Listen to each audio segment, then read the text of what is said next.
Eso quiere decir que estamos grabando. Bien. Vamos a esperar 2 segundos. Bueno, por ahí debe estar el hermano Alejandro Gutiérrez, bienvenido. No lo puedo llegar a ver, no voy a cambiar la página justo ahora. Bien, bueno, comenzamos, mis hermanas y mis hermanos queridos. Acuérdense que hasta ahora Pablo se encontraba después de 3 años poniendo en regla a una iglesia en un lugar específico, ¿sí? Y que era Corintio, un lugar donde era muy idólatra, un lugar donde vivían muchas personas con características diferentes, un lugar que siempre era mencionado por la mala forma de vivir en ese lugar. Él ahí lo mandó, el Señor, para que pusiese una iglesia, y no solamente puso una iglesia, sino eran más que una iglesia. Y eso es lo que a veces nosotros no entendemos. Creemos que había una sola, pero no, Él le habla a una sola lugar. Acuérdense que el Espíritu Santo le llama iglesia a toda la iglesia de Jesucristo, ¿sí? Entonces es importante saber que cuando habla a Corintio, habla a todos los corintios, no habla a un solo corintio. Y eso es lo que tenemos que interpretar para saber por qué Pablo va a hablar de esta manera. Hasta ahora Pablo vino prácticamente, por así decirlo, poniendo en orden a las personas individualmente. Pero siempre Pablo hace esto, característica de Pablo, empieza en lo individual y termina siempre en lo colectivo, en la iglesia en su totalidad. O sea, a ver, vamos a ver cuáles son los defectos de los hermanos, los corregimos en Cristo, pero ahora también la iglesia tiene que ser corregida, tiene que ser edificada, ¿sí? Tiene que ser madura y tiene que llevar adelante todos juntos las cosas que el Espíritu Santo les habla. Entonces, en esta parte vamos a ver cómo Pablo empieza a hablarle ya a la iglesia, ¿sí? Así como lo hizo en primera y en segunda Tesalonicense, ahora llega a esta parte. Igual va a seguir, acuérdense que segunda de Corintios es una carta que le da respuesta a la primera. Pero en esta última parte de primera de Corintios es cuando Pablo ya empieza a hablarle a la iglesia en su totalidad. Y cuando lo hace, Pablo no es una persona en la cual está midiendo o mirando a quien reta, ¿sí? Por así decir, reta, edifica sería la palabra justa, sino que Pablo lo hace a toda la iglesia y a todas las iglesias que se iban formando en Corintio. Entonces, los desvíos de una iglesia quizá no eran los desvíos de otra iglesia, pero eran una iglesia. Entonces, sí o sí tenían que ser corregidos todos. A ver, para que usted pueda entender, en su ciudad hay muchísimas iglesias. Y cuando el Espíritu Santo quiere edificar a su iglesia, a la iglesia de Cristo, no reta simplemente o no le llama la atención a una iglesia. Le llama la atención a la iglesia de Cristo. Y es a todas las que aquellos van por la misma doctrina, por el mismo camino. Es por eso que nosotros, vamos a ver acá, tenemos que prestar atención a nuestros hermanos, porque les va a hablar también de eso, y le va a hablar de los dones, le va a hablar de hablar en lengua, y le va a hablar de un montón de cosas que quizás parecería que son para una iglesia sola, pero la interpretación del Espíritu Santo es para todas las iglesias que están en Corintio y para todas las iglesias que se irían formando de ahí en adelante, ¿sí? O sea, las palabras de Pablo tienen una eternidad que ni Pablo siquiera conocía. A ver, ¿cuánto usted puede decir que su palabra puede ser recordada? No sé, 1 año, 2 años, 3 años. Yo no me recuerdo ni lo que comí ayer, ¿sí? Pero ¿cuánto? Imagínese, Pablo no tenía ni idea de que iban a pasar 2000 años y todavía las palabras que él dijo y que él creía que era solo para Corintio, todavía siguen edificando iglesias en todo el mundo. Entonces, mire el cuidado que tenía que tener el Espíritu Santo para tomar estos santos hombres, inspirarlos para que estas palabras sean las correctas. Porque personas malas hubo siempre, porque enemigos de la cruz hubo siempre. Entonces, Dios sabía que no solamente los corintios iban a poder presentar estas cartas, sino en todo el mundo iban a poder presentarse estas cartas como medio de defensa y de edificación de la iglesia, ¿sí? ¿Para qué? Para que la iglesia sea construida y deje de ser perseguida. De hecho, se cumplió muy bien, porque en muy pocos lugares ahora la iglesia es perseguida. Entonces, quiere decir de que el Espíritu Santo sabía qué tenía que decirle a su siervo y cómo hacerlo que pueda hablar a su siervo. Y eso es lo que debemos entender para que no se nos escape a nosotros y que simplemente nosotros quieramos tomar como una medida de defensa de nosotros una parte de la palabra de Cristo, ¿sí? Porque si hiciéramos apologética, defensa del Evangelio, sería muy bueno, aunque no necesita, pero hay un medio de hacer apologética, ¿sí? Pero generalmente lo hacemos para defendernos nosotros. Y esa no es la palabra de Dios no se utiliza para eso, ¿sí? De hecho, aún Pablo dice, ¿no es mejor sufrir el agravio? ¿Se acuerdan? Que cuando llevaban el litigio delante de los incrédulos, ¿no es mejor sufrir el agravio? O sea, ¿no es mejor que nosotros callemos y deje que Dios nos defienda? Dios no es injusto. Si estamos en Dios, Dios sabe, Dios es fiel y justo. Entonces, eso es lo que nosotros debemos ver para poder interpretar las cosas que el Espíritu Santo daba.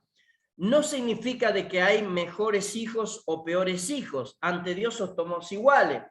¿Por qué? Porque muchos me preguntan, ¿y por qué escribió Pablo la mayoría? ¿Y por qué simplemente escribieron 3 o 4 o 5 y los demás de los 12, qué fue de su vida? ¿Sí?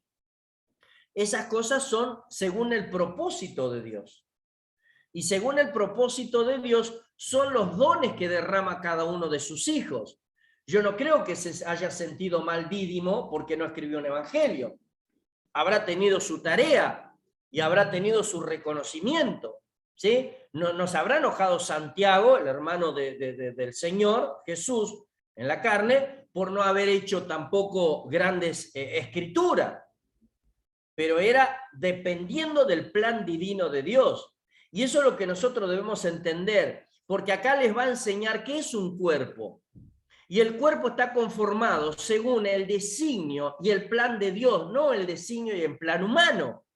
Por eso nosotros no podemos decir quién es importante o quién no, porque no sabemos, ¿no? Esto no está hecho con una sabiduría humana. Entonces no podemos nosotros decir, sí, vos sos importante y yo no soy importante. A mí Dios me llenó más de dones porque me ama más que a vos. O a mí me dio los dones más importantes porque yo tengo una tarea más importante que la tuya. Eso sería un plan humano. Pero cuando está Dios de por medio, no es así. Nunca es así, ¿sí? Es más, Dios dice aún acá en esa palabra que los que tienen menos decoro se revisten con más decoro. Como para decir, aquellos que vos crees que no son importantes, Dios los hace sentir más importantes. ¿Por qué? Porque Dios los ama a todos. Entonces, eso es la base fundamental del Evangelio, ¿sí? No sé si usted tuvo la posibilidad de ir a lugares donde las congregaciones realmente uno creería dudar de que si Dios lo eligió, ¿sí? Por la manera que está la iglesia, por cómo son los hermanos, por la poca sabiduría que tienen los hermanos para poder expresarse de Dios. Pero aún así, Dios los ama de la misma manera que nos ama a nosotros.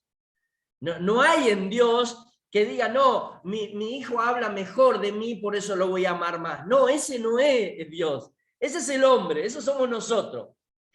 Aunque sea tartamudo, aunque tenga labio laporino, aunque sea mudo, aunque sea ciego, aunque sea sordo, cada uno tiene un plan de Dios y una expresión de Dios.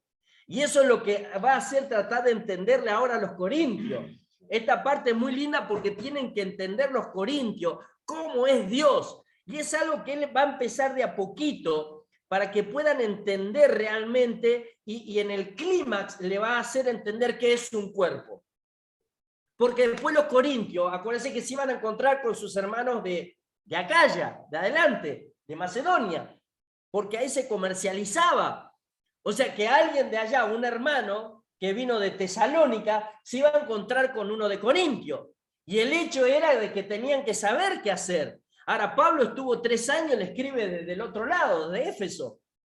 Entonces, ahora tenían que saber y decirle, mire que ustedes tienen que saber que pertenecen a un cuerpo. No vayan a amar solamente a los que vienen de Jerusalén, no.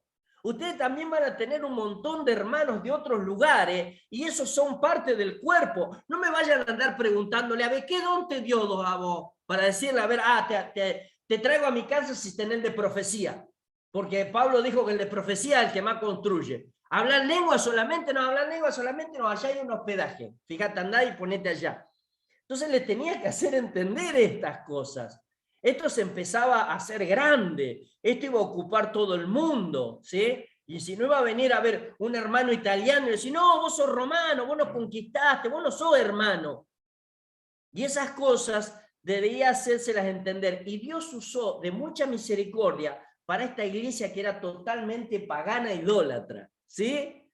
Entre medio de eso, Dios le hace entender, por medio de Pablo y del Espíritu Santo, de cómo debía de comportarse esta iglesia. ¿Por qué? Porque Pablo veía que así como eran muy paganos, era una ciudad muy pujante, así las iglesias iban a ser muy numerosas. Porque era una ciudad que era un hormiguero. Entonces Pablo no tenía ninguna duda que el Espíritu Santo iba a entrar a tocar un montón de personas. Y las personas que eran de diversos países, diversos idiomas, diversas costumbres. Y Pablo le tenía que hacer entender de que el Dios de ellos es uno solo. Al venir a Cristo hay un solo Dios. Se olvidó el medo, el persa, el otro, el de ahí, ya se olvidan. Ustedes son cristianos, ustedes ahora son Cristos pequeños, son parte de un cuerpo, ¿sí? Entonces, se tenían que, a ver, para que usted entienda, tenían que entrar a la iglesia con una idea y salir con otra idea. Entraban a la iglesia para decir, vamos a ver, ¿qué tal está la iglesia de Corintio acá? A ver cómo es la alabanza, cómo es predica el pastor, qué hay. Y cuando salían tenían que decir, no, yo soy oreja, pero ellos son pies. Y el pie no puede decirle a la oreja que no lo necesita. Ni la cabeza le puede decir al ombligo no te necesito, ¿sí? Tenían que salir con esa idea, a decir, qué bueno poder conocer un brazo, ¿sí? Aunque yo soy el dedo del pie, pero el brazo también está acá. Y el brazo tiene una función y el dedo del pie tiene otra. Vamos a poder explicar que cada una de las partes del cuerpo no solamente son un extremo, sino que dentro de ese extremo hay órganos. Y cada órgano cumple la función dependiendo de la parte del cuerpo donde están, ¿sí? Si entendemos eso, entonces vamos a entender la diversidad de dones y para qué está. Vamos a intentar entonces poner esto en orden un poquito. Y dice así, lección número 10, estamos en la página 69, análisis de Primera de Corintios, la continuación, ya acá terminamos. La tarea es esta, la que vamos a ir viendo, así que no va a ser muy difícil. Dice, respondiendo a las preguntas. Nada más que ahora arrancamos del capítulo 12 de 1 Corintios en adelante, ¿sí? La iglesia de Dios no es un club donde la gente se encuentra para discutir sus creencias. La iglesia es un ser vivo, sobrenatural. Es un cuerpo en el que Cristo es la cabeza y cada creyente es un miembro. Pablo sigue respondiendo a los problemas de la iglesia en Corintio. Entonces, ¿qué es lo primero que le tiene que hacer saber Pablo? Es que donde ustedes vienen no es para discutir la capacidad que tienen ustedes. La iglesia no es para que uno venga y decir yo soy mayor porque tengo más capacidad que otro. No, a ver, ustedes vienen a un lugar que primeramente es sobrenatural y es ahí donde le hace empezar a entender. Es un lugar vivo y sobrenatural. ¿Qué significa? Vamos a un lugar donde no existe nada relacionado a la muerte.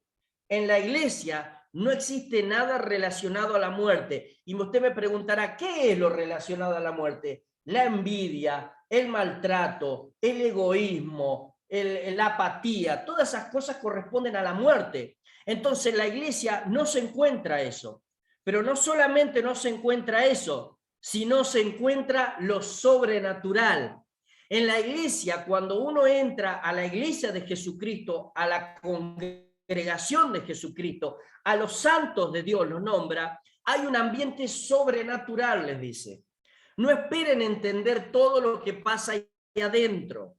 No se puede entender porque es un ambiente sobrenatural, un ambiente vivo. todo lo que hay ahí adentro tiene que emanar vida. Si adentro de la congregación hay algo que corresponde a la muerte, ese hermano, esa hermana tiene que ser libre porque todavía no está plenamente en Cristo.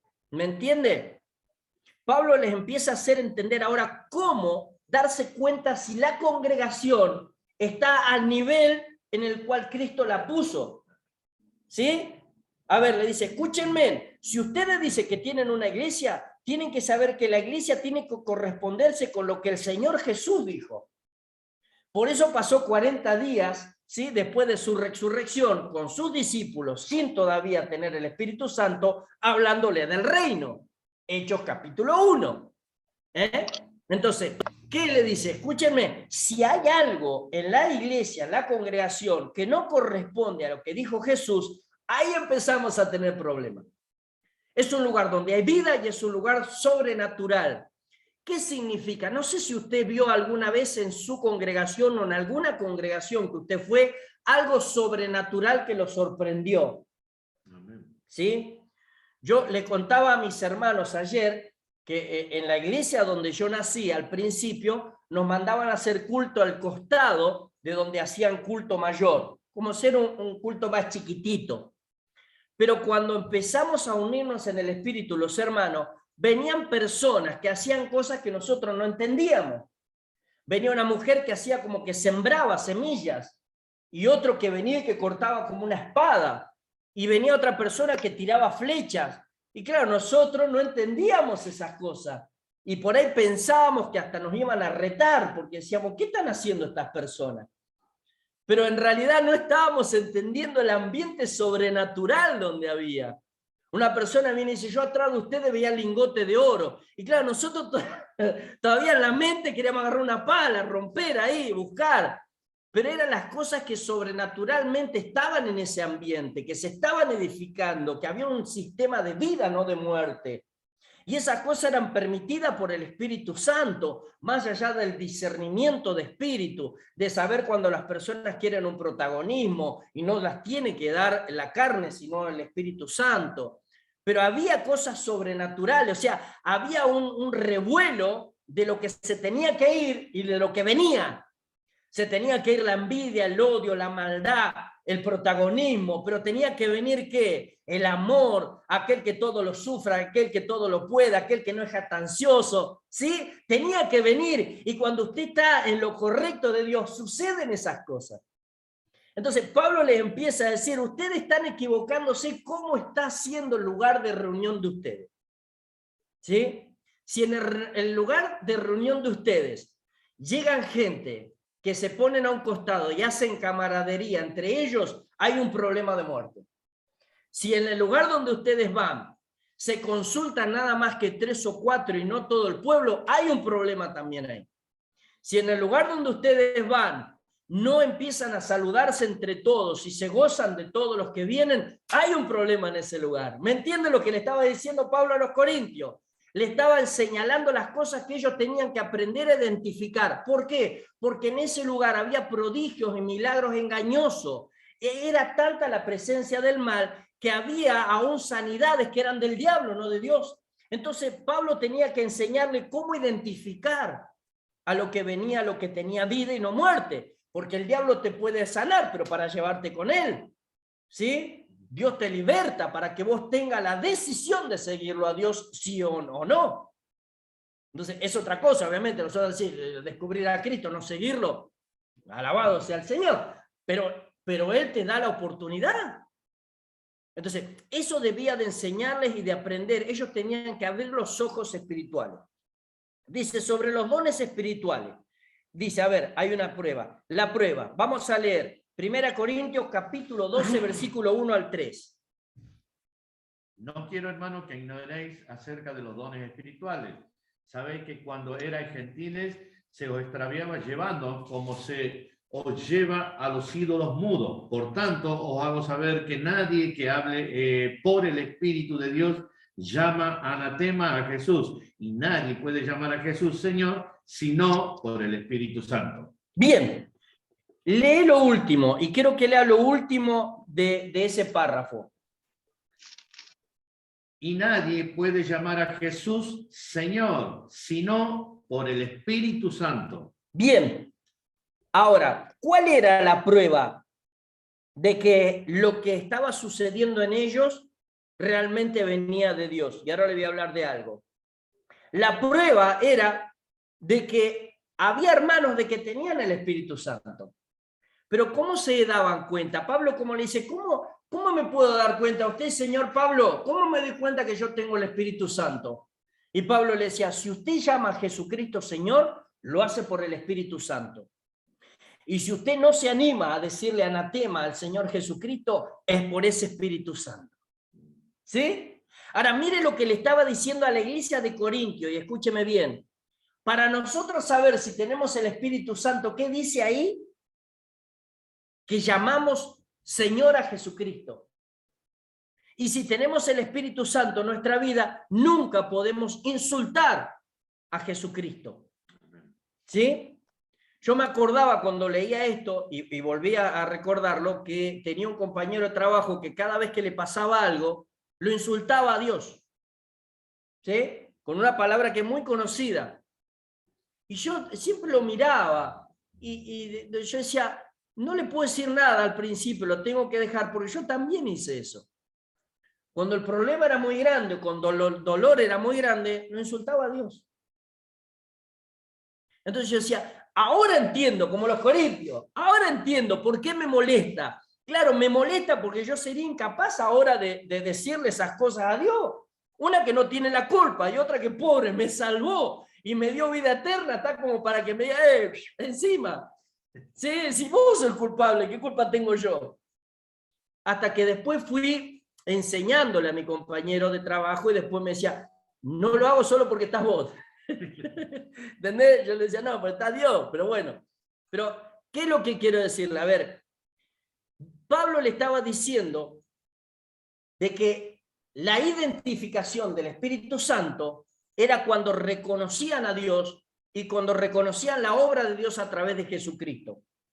Dice, en Corintio hubieron muchas religiones falsas y también milagros falsos y manifestaciones de dones falsas. Por eso necesitaban esa prueba. Ahora, esto que estamos viendo ahora saca de lugar a muchas malas enseñanzas que hubo hasta hace muy poco en la iglesia de Jesús. ¿Sí? Porque ahora ya no hay más. ¿Cuál era? Si vos no hablas en lengua, no tenés el Espíritu Santo. Espero que nunca se lo hayan dicho a usted, pero eso es mentira. Bíblicamente es mentira. ¿Sí? Y ahora vamos a ver por qué, porque este es el principio de esto. Pero acá dice que si vos querés saber si el Espíritu Santo está en tu vida, fíjate cómo llamás al Señor Jesús. Y lo dice el Espíritu Santo. No dice, si ustedes hablan en lengua, no, porque ahí había lenguas y encima no eran lenguas celestiales. Y después Pablo iba a hablar sobre las lenguas. ¿Sí? Entonces, es más, alguno dice hasta cállese, si va a hablar en lengua y no hay interpretación de lengua, que se calle. Entonces, la manifestación del Espíritu Santo en nuestras vidas es porque nosotros reconocemos lo que Jesucristo hizo en la cruz del Calvario y que resucitó. Esa es la manifestación de que el Espíritu Santo está en nosotros, no hablar en lengua. Hablar en lengua es un don, dice acá, ¿sí? Pero es lo mismo que el don que tenés vos, porque no, si no hablas en lengua, Dios también te derramó un don. Y vamos a ver las cantidades que dice también acá, ¿sí? Aún el que da. O sea que si vos sos de lo que siempre das y te retan porque siempre das y siempre das, Dios te dio un don a vos también. Los demás no lo van a poder aceptar muchas veces, pero vos tenés que ser consciente de que sobre tu vida hay un don. Dios no te va a mandar a que vos des si no tenés. Si vos tenés el don de dar, Dios te va a dar para que vos des, porque vas a saber cómo dar por el Espíritu Santo. ¿Sí? O sea que también tenés el Espíritu Santo si sos de eso. Estas cosas debían de corregirse, vuelvo a decirle, en aquel entonces. ¿Sí? Ahora no. El origen y propósito de los dones. Vamos a leer, siempre estamos en el 12 hasta ahora, del 4 al 7, por favor. Ahora bien, hay diversidad de dones, pero el Espíritu es el mismo. Y hay diversidad de ministerios, pero el Señor es el mismo. Y hay diversidad de operaciones, pero Dios, que hace todas las cosas en todo, es el mismo. Pero a cada uno le es dada la manifestación del Espíritu para provecho. ¿Hasta el 7? ¿Sí? Bien. Ahora, ¿qué es lo que dice acá? ¿Qué es lo que habla acá? Le dicen, mire, escúcheme, hay algo que ustedes tienen que identificar, a ver si es de Dios o no es de Dios. Que los dones que ustedes tienen, lo está preparando, acuérdense que los dones que ustedes tienen es por el mismo Espíritu. Pero otra cosa, los dones que ustedes tienen es por un mismo Señor, por Jesucristo. Y otra cosa, los espíritus que ustedes, o sea, los dones que ustedes tienen es por el mismo Dios. O sea que es por el mismo Espíritu, por el mismo Señor y por el mismo Dios. Entonces, no puede contradecirse un don con el otro. ¿Me entiende? No puede porque es el mismo Espíritu, es el mismo Señor y es el mismo Dios. Entonces, ¿para qué Dios va a derramar distintos dones y después se van a enfrentar? Entonces no es de Dios. El que enfrenta con un don no es de Dios. ¿Por qué? Porque más abajo lo dice. A ver, él dice, el propósito de los dones, ¿cuál es? Dijo, para provecho. ¿No? La diversidad de dones también existe. Lea del 8 al 11. A este es dada por el Espíritu palabra de sabiduría, a otro palabra de ciencia, según el mismo Espíritu, y a otro fe por el mismo Espíritu, y a otro dones de sanidad por el mismo Espíritu, a otro el hacer milagros, a otro profecía, a otro discernimiento de espíritu, a otro diversos géneros de lengua, y a otro interpretación de lenguas. Pero todas estas cosas las hace uno y el mismo Espíritu, repartiendo a cada uno en particular como Él quiere. Ahora, se dio cuenta, no sé si usted prestó atención o está leyendo, ¿se da cuenta la cantidad de dones que hay? Y se da cuenta que usted está entre medio de ellos. Porque no me diga que no es imposible que un cristiano no esté entre medio de esos dones. Por eso nosotros estamos quizá esperando algún don que nos haga llamar la atención entre medio de nuestros hermanos. Pero eso no significa que no tengamos dones nosotros. Que si nosotros supiésemos cuán importantes son esos dones, entonces nosotros entenderíamos de que tenemos una capacidad para poder poner por obra esos dones. Y así llamaría la atención también. ¿Sí? Pero usted está esperando el de profecía, o el de maestro, o el de sanidad. Pero ¿y los otros qué hacemos? Por ejemplo, Corintios, escúcheme, hay un montón. Ahora, miren lo que es esto. ¿Para qué son? Para provecho. Diversidad de dones, un montón. Pero el autor, ¿quién es? El mismo Espíritu. Y hay algo acá que tiene que entender. Vuelvo a repetirle para que me entienda usted, más que nada porque hay muchas mujeres y me interesa, hermanas. Para provecho, porque hay un montón de dones que los reparte el mismo Espíritu. ¿Se acuerda? El mismo Señor y el mismo don. ¿Y qué dice? ¿Cómo los reparte el versículo 11? Como Él quiere. Como Él quiere. Escúcheme, el Espíritu Santo reparte los dones como Él quiere. Eso tendríamos que repetirlo y hacer escribir en una hoja 2 renglones. Como Él quiere. Así, como los nenes, todos renglones como Él quiere. ¿Porque es bueno anhelar obispado? Claro que es bueno anhelar obispado, pero es el Espíritu Santo el que va a decidir qué don te va a dar a tu vida. Por más que vos llores, grites, patalees, y ahora vamos a ver, porque hay un propósito para esos dones. ¿Sí? Dios no te va a dar un don donde no lo necesite o donde no los puedas poner por obra. Dios no te va a dar un don donde vos no le puedas dar fruto. ¿De qué te sirve? Serías un cuadro muy lindo, labrado en oro, en un lugar donde nadie lo ve. ¿No? Es como el famoso cuento ese del pajarito en una jaula de oro. ¿Para qué le sirve la jaula de oro al pajarito si está encerrado? La cuestión es que esté libre. Bueno, entonces no te va a dar un don que vos estés esperando, anhelando, cuando Dios tiene un propósito distinto para vos y para ese lugar. Ahora, no quiere decir tampoco que Dios no te pueda dar esos dones en otro lugar y dependiendo del propósito de Dios cuando te saque de ese lugar o cuando sea el tiempo necesario para ese don. Dependiendo de tu capacidad en esperarlo a Él. ¿Sí? Ahora, imagínate, una iglesia donde hay 40 profetas. ¿Te va a dar uno más? Y nadie tenga el don del servicio. Y dale por hecho que te va a mandar el don de servicio, ¿no? Pero, a ver, lo que le hace entender Pablo acá, que todos son importantes, todos los dones son importantes. ¿Por qué? Porque hay un plan definido para cada don. El problema está cuando nosotros no reconocemos el don y no le hacemos dar frutos, ¿sí? Dice, había miembros en la iglesia de Corintios llenos de orgullo. Miren cómo eran estos corintios, ¿no? Por los dones que Dios había dado. Pablo está diciendo que no podemos estar orgullosos por estos dones porque vienen del Espíritu para su propósito divino. ¿Para qué vienen? Para un propósito divino. No lo podemos entender. Cuando es divino el propósito no se entiende, se acepta, ¿sí? En la obediencia está nuestra bendición, no en analizar a Dios por qué lo hizo y si es correcto lo que hizo Dios.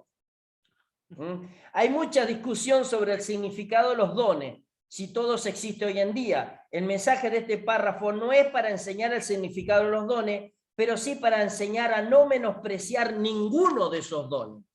¿Qué le estaba enseñando acá? Ya les enseñó dos cosas. ¿Cuál era al principio? Sobre los dones espirituales, quién los derramaba y cómo los identificaba. ¿Qué les enseñó? Cómo saber si está obrando el Espíritu Santo en cada uno de ellos. Y ahora, ¿qué les enseñó? Que ninguno de los dones tiene que tenerse como menos o ser despreciado. ¿Sí?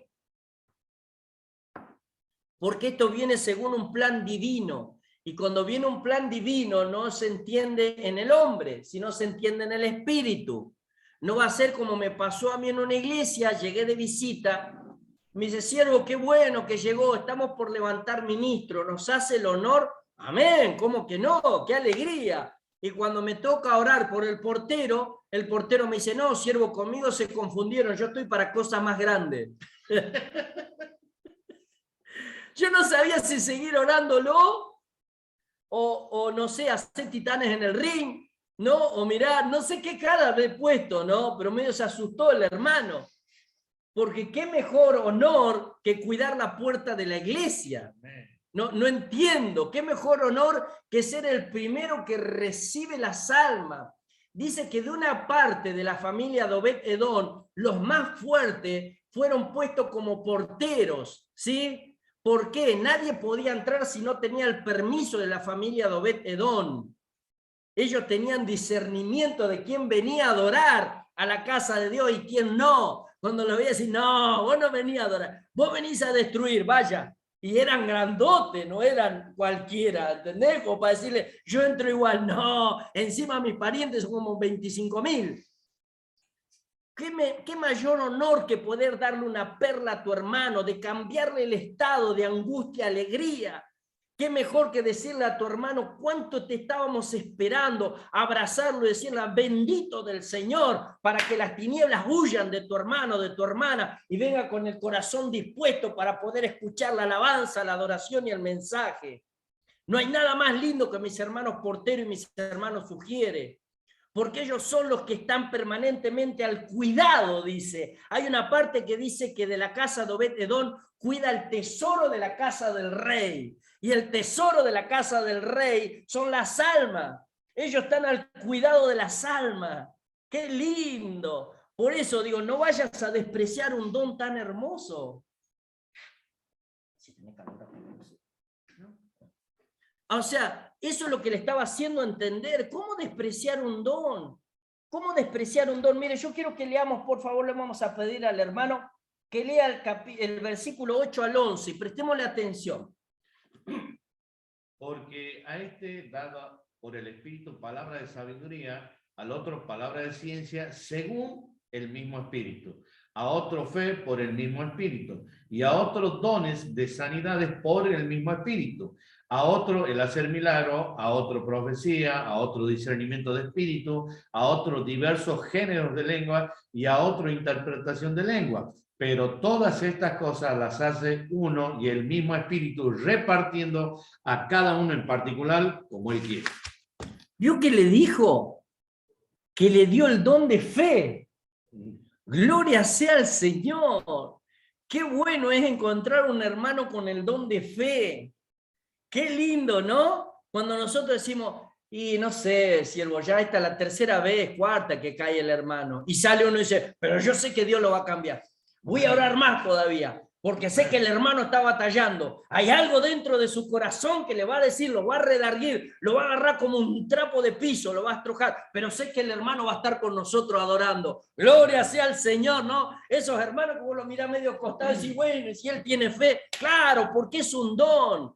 Para que nosotros, los que nos vamos agotando, estemos siempre verdes con ese hermano. Cuando vos venís y le decís, ay, le vamos a preguntar al hermano, porque siempre dice, amén, te dice, ahí va lo contrario, va a ser un día hermoso, si está lloviendo, hermosos son las gotas del Señor, ¿no? Y vos decís, pero no hay manera de darle a este hermano, a esta hermana, pero esos son los que tienen ese don de fe, ¿sí? Cuando dice, vamos a hacer un campamento, no hay plata, sé que el Señor va a proveer, dice, y hagamos empanada, y ahí le mete, ¿no? A la fe la obra. Y esos son hermosos hermanos y hermanas. Gracias a ellos las iglesias siempre pueden prosperar, estar adelante. Nos juntamos, ¿no? Enseguida dice, nos juntamos con Tita, con Roberto, con lo que está ahí. Vamos a ver qué hacemos, pastor. Y el pastor dice, yo no tenía ganas, pero bueno, ¿qué va a hacer? Si los hermanos dicen, inyectan eso, inyectan la fe en las iglesias. Son necesarios eso. Aquellos que dicen, no sé predicar, pero cuando predican siempre te están hablando lo que hizo Dios sobre su vida. Viste que hay hermanas que vos decís, no sé cómo hace el Señor, pero tiene tantas cosas que hace el Señor con esta hermana que nunca se le agotan, ¿no? Las cosas. Y lo aprovecha el pastor cuando no hay nadie que quiere agradecer a la hermana María, porque viene la hermana María y dice, gracias al Señor, porque hoy el Señor me dejó lavar la zapatilla. Y todo, amén, pero me dejó lavar la zapatilla. Claro, es la fe que tiene la hermana, es la fe que tiene el hermano. Mire qué lindo ese don. Y hay hermanos que todavía tienen ese don y sin embargo son despreciados en la iglesia. Son tenidos a menos, son tenidos como que tienen una voluntad extrema. Y no los identificamos como un don, pero la palabra de Dios dice que es un don y que no hay que despreciarlo. Por eso le estaba enseñando a los corintios, ¿cómo ustedes identifican, Corintio, que tienes dones de Dios? Porque los dones de Dios traen vida. Por eso es un lugar vivo. La iglesia es un lugar vivo porque los dones que tiene Dios son vida. No hay un don de Dios que le diga, ay, mañana te va a ir re mal. Ay, pobre la hermana la estoy viendo, qué accidente va a tener sierva.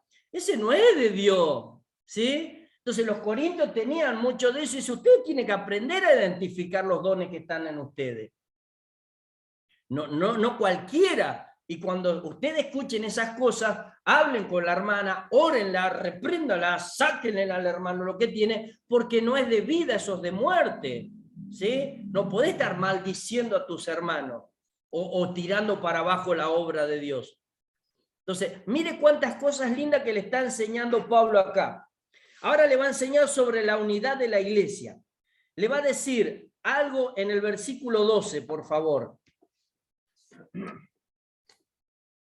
12:12. Porque así como el cuerpo es uno y tiene muchos miembros, pero todos los miembros del cuerpo, siendo muchos, son un solo cuerpo, así también Cristo. Amén. Uno es Cristo, le aclara, ojo. No vayan a pensar que hay dos, uno solo es el que resucitó. Ahora vamos a ver, pero ¿qué le está diciendo? Porque así como el cuerpo es uno y tiene muchos miembros, y escúcheme esto, pero todos los miembros del cuerpo, siendo muchos, son un solo cuerpo, así también Cristo. La iglesia es un cuerpo compuesto por muchos miembros, aunque son distintos, pertenecen al mismo cuerpo. ¿Por qué? Porque son bautizados en el mismo espíritu, porque hay diversidad en los miembros. ¿Qué le quiere decir? Esto es lo que yo le decía. Un cuerpo tiene varios miembros, ¿no? Y eso es lo que yo quiero que entienda usted. Pero cada miembro tiene órganos. y los órganos funcionan dependiendo de la parte del cuerpo que están, ¿sí? Por eso es que usted tiene que ver a su hermano como parte del reino de Dios, no como alguien contrario, no importa el don que tenga. A ver, usted tiene una mano, ¿no? Tiene una mano, pero en esa mano no está el hígado. ¿Qué diría usted si usted tiene el hígado en la mano? ¿Estaría bien eso? No. El hígado va en la panza, nunca puede estar. Pero esta mano, ¿es miembro o no es miembro? Es miembro, pero tiene otros órganos. ¿Por qué? Porque acá adentro hay vena, hay hueso, hay cartílago, hay piel, hay carne, que quizás muchos de esos no están en la panza, aunque haya un hígado. Imagínese un hígado con mano, andaría por todos lados, ¿no? No lo hay. Pero ¿qué le estaba diciendo acá? Cada uno de ustedes es un órgano que, así como esos órganos se juntan, forman un miembro para ser parte de un cuerpo. Y ese miembro tenga también la autonomía que tiene que tener aunque está en el cuerpo. Por eso se pueden mover los dedos, no se mueven todos juntos, con los patitos, se mueven. Entonces, ¿qué quiere decir? Que usted es un órgano dentro de ese miembro y que según la función que usted cumple va a tener la participación dentro de ese cuerpo. Pues si usted está esperando, si usted le dice a Dios que una oreja y le está esperando ser vesícula, no va a llegar nunca a su vida, porque no, la vesícula no está en la oreja. Es decir, no, hijo, si no tenés que tratar de ser zapán, que ahí está todo lo que vos querés ser, ¿sí? Entonces, si nosotros entendemos eso, hermanos, mis hermanas, no hay iglesia que sea superior a otra, ni hay iglesia que sea inferior a otra, ¿sí? Somos todos miembros, y dentro de los miembros hay órganos, A ver, si este hermoso brazo, grande y maravilloso brazo, no tuviera cosas chiquititas que lo unen al cuerpo, seguiría siendo grande, lindo, pero no está unido. Y lo que lo unen dice que son coyunturas. Y acá tenemos un hermano que sabe cortar y no lo corta por lo grueso, lo corta por lo fino. Pero son importantes porque están uniendo. Entonces, si usted se cree que es chiquitito, no es chiquitito, porque lo chiquitito es lo que une a lo grandote. Si usted ve que alguien se cree grandote, hágale saber, acordate que eso grandote está unido al cuerpo de Cristo por lo chiquito, lo pequeñito. Y si este ligamento no te uniera, vos serías un brazo grande, pero fuera del cuerpo. Y eso es lo que le estaba haciendo entender, ¿sí? Le estaba haciendo entender que todos somos partícipes de este cuerpo y que cada uno recibe los dones según el plan divino. Por eso es que nos tenemos que sentir uno. Ya les dijo cómo identificarse en Dios. Les dijo los dones que más o menos Dios da, porque va a seguir dándolo, que no lo desprecie. Pero ahora le hace entender que esos dones no lo hace diferente a los corintios, a los que están del otro lado en Efeso, a los que están del otro lado en Italia, en Roma. No son distintos, son todos iguales porque pertenecen al mismo cuerpo. Dice, aunque la unidad es muy importante en la iglesia, también la diversidad. Como un cuerpo tiene muchos órganos y otros miembros, también la iglesia, cada uno es importante y tiene su propósito. Que todo es organizado por el Señor. Vamos a leer 18 al 20. Mas ahora Dios ha colocado los miembros, cada uno de ellos, en el cuerpo como Él quiso. Porque si todos fueran en un solo miembro, ¿dónde estaría el cuerpo? Pero ahora son muchos los miembros, pero el cuerpo es uno solo. ¿Escuchó lo que dijo? ¿Cómo fue colocado entonces cada miembro? Otra vez de nuevo. Mas ahora Dios ha colocado los miembros, cada uno de ellos, en el cuerpo como Él quiso. Volvemos de nuevo. No dependemos de nosotros dónde vamos a estar, sino depende donde Dios quiere. ¿Sí? Ahora, lo maravilloso del cuerpo de Cristo es que Cristo puede mover a sus miembros para que puedan edificar otra parte del cuerpo. ¿Sí? Por eso es que Dios puede mover y mueve a sus hijos para que todos seamos edificados. Si a alguno le falta esto, el otro hermano que lo tiene va a venir a ese lugar. ¿Por qué? Porque el día en que le falte otra cosa al hermano, usted va a tener lo suficiente como para suplir hasta que su hermano sea agradecido por el Señor. A ver, si la congregación que está a 3 cuadras de su iglesia no tiene maestra dominical y usted tiene 4 maestras dominical, ¿no le parecería bueno prestarle una maestra dominical hasta que pueda levantarse alguien? Pregunto. Me miran las hermanas como diciendo, ¿a qué iglesia va este hermano? A una iglesia como usted. De hecho, vamos a 5 iglesias. Organizada por el Señor. Dice, tenemos que trabajar de acuerdo con los dones que tenemos. La iglesia funciona mejor cuando mira a los miembros y los dones que tienen y trabajan de acuerdo a esos dones. Hay que mirar los dones que Dios nos da.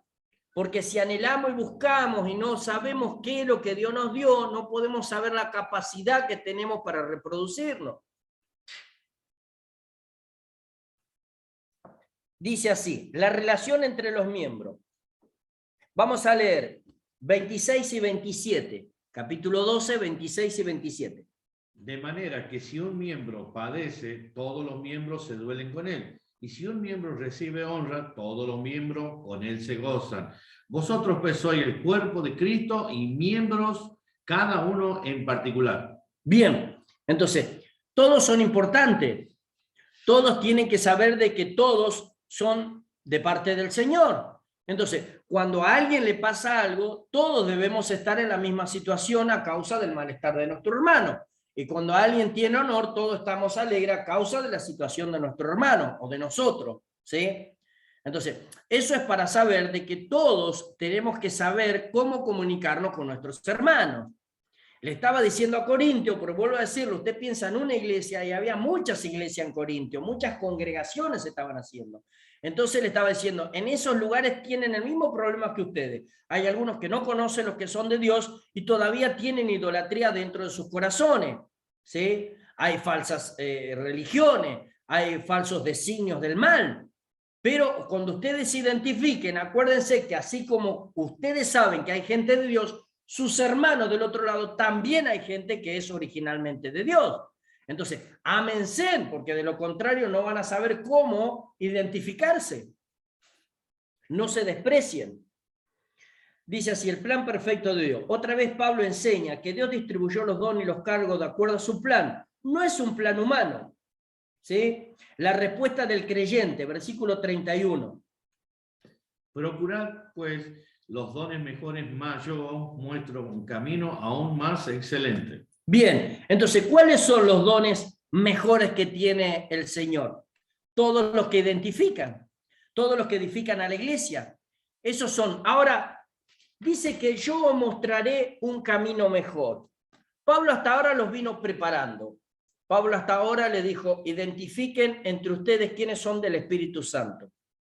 Ahora, identifiquen que ustedes tienen dones, no los desprecien. Ahora, identifiquen que esos dones son para edificación de la iglesia. Si es así, entonces sepan entender que el cuerpo es uno. Pero ahora le dice algo, yo mostraré un camino mejor. ¿Qué camino mejor le puede mostrar el Espíritu Santo a los hermanos que los dones? ¿Qué camino era el que le hablaba acá el Señor a los corintios? ¿De qué le decía? ¿Se acuerda alguien? Y ahí empieza 1 Corintios 13. ¿Qué dice? ¿Qué dice? Si yo hablase lengua humana, angélica, y no tengo amor, vengo a ser como metal que resuena o címbalo que retiñe. ¿Cuál era el mejor camino que le enseñaba que los dones? El amor. Mire, le dice, a pesar de todo lo que Dios les da, a pesar de todo lo que les brinda, el Espíritu Santo me dice que hay un camino mejor todavía. ¿Y cuál era? El del amor. Porque sin el amor, todos esos dones que ustedes anhelan, de nada sirven.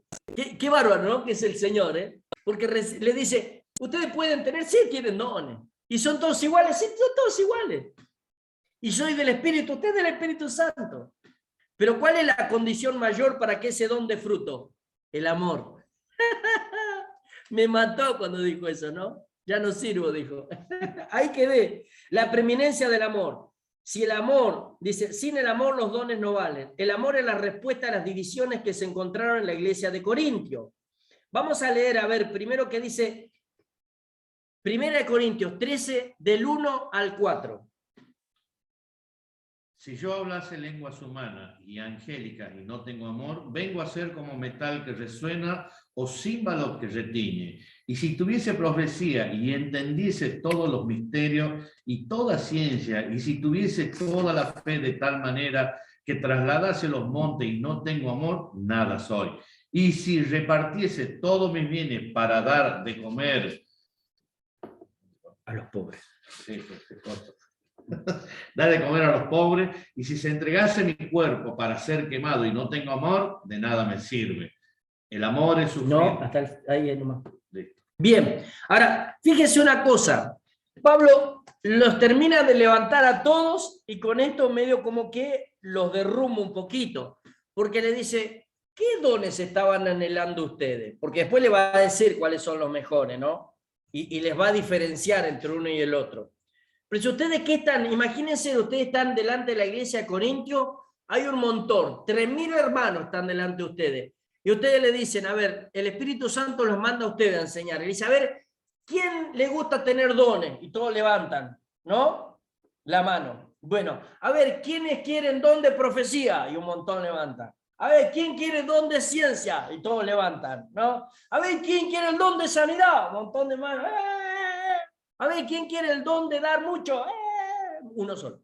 Bien, ¿entendés? Y a ver, ¿quién están ahí? Pero le dice, pero todo eso que ustedes anhelan, si no tienen amor, no sirve de nada. Pero Pablo, no sirve de nada. Si no tiene amor, no sirve de nada. Ahora, ¿ustedes quieren tener amor de Dios?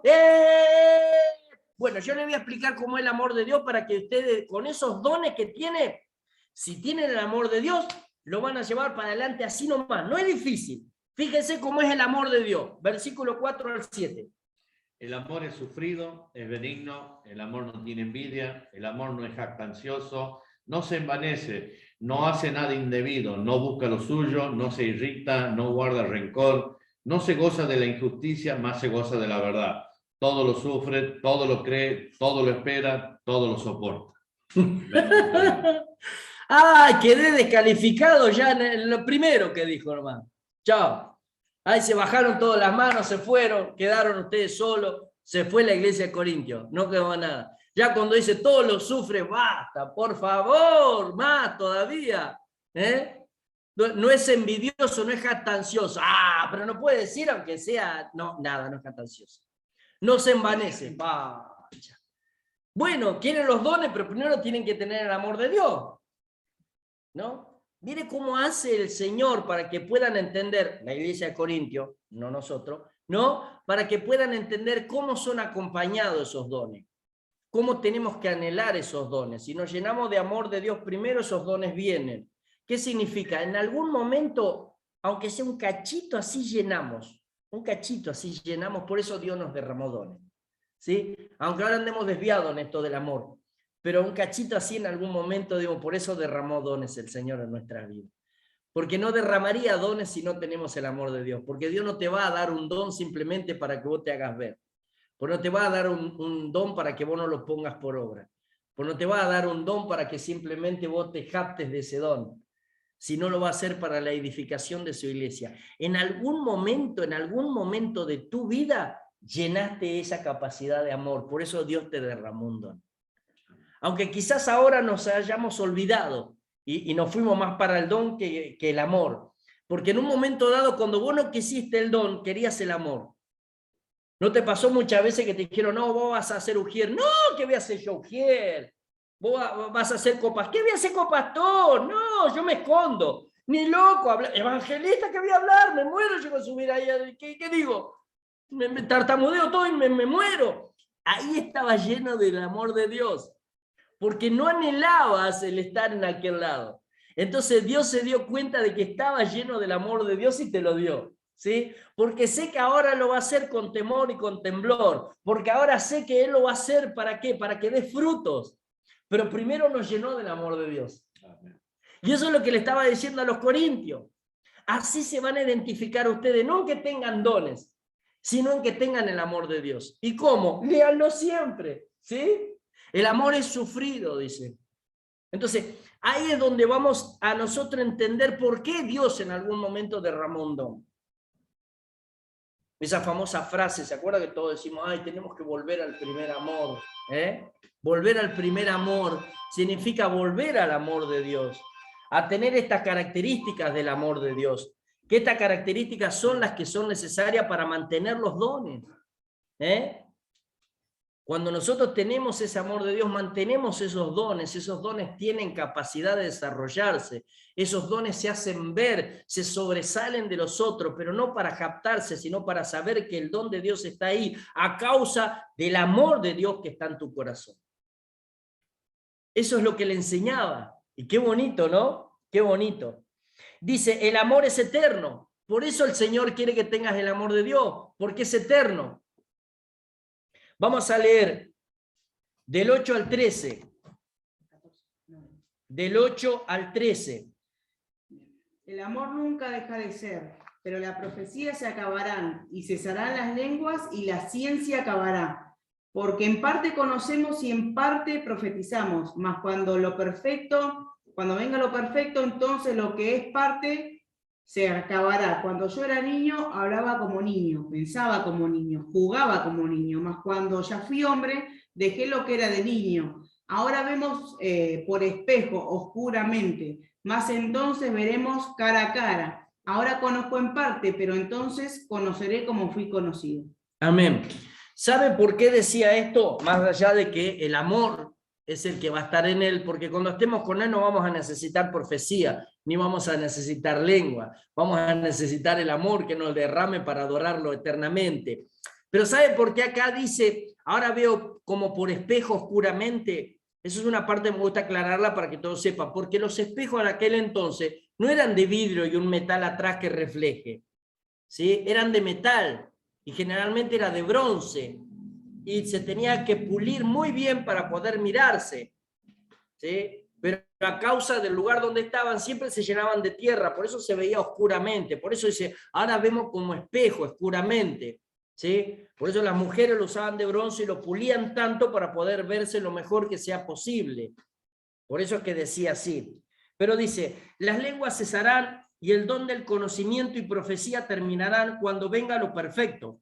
Pero el amor nunca va a terminar, es eterno. Lo perfecto es la vida glorificada. No vamos a precisar profecía ni conocimiento cuando estemos glorificados, porque vamos a estar en la presencia de Dios. Pero el amor va a abundar. El amor es más importante que cualquier don. Algunos dicen que el don de lengua cesó aparte de los demás. Otros dicen que va a terminar al mismo tiempo que termina la profecía. ¿Qué le decía el Espíritu Santo a los corintios por medio de Pablo? Que más importante de todos los dones era el amor. Que la manera en la cual ellos se iban a poder identificar no era por los dones, no era por la jerarquía, sino era por el amor. ¿Sí? Dios no los mide por jerarquía, sino los mide por amor. Y qué bueno es eso, porque muchas veces nosotros esperamos algo que anhelamos, que en realidad no hace falta si tenemos amor. ¿Sí? Nadie es capaz, porque yo me hice esta pregunta y digo, nadie es capaz de medirse cuán cristiano soy por el amor que tengo. ¿Sí? Más allá de que yo sí siempre tengo amor. Porque es mi apellido, así que es imposible que yo no tenga amor. Es mi apellido, así que yo siempre tengo amor. Hasta en el documento tengo amor. Miren si tengo amor. Pero la cuestión es esa, nadie se mediría por eso. No tenemos la capacidad de decir, ¿cuánto estoy amando hoy? ¿Sí? Pero cuando te invitan a predicar en 4 o 5 iglesias, sí, qué bueno el don que tengo, ¿no? Que está como me llaman, qué unción por estar ahí. Pero si a esa unción le decimos, pero esa unción, ¿con cuánto amor viene?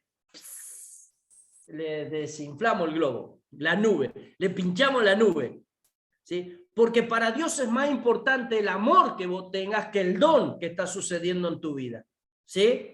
Porque el don es irreversible. Pero la cuestión que para el cielo lo importante es el amor. Él te va a decir, fuiste a 50 iglesias a predicar, amén, ¿y cuánto amor de mí dejaste ahí?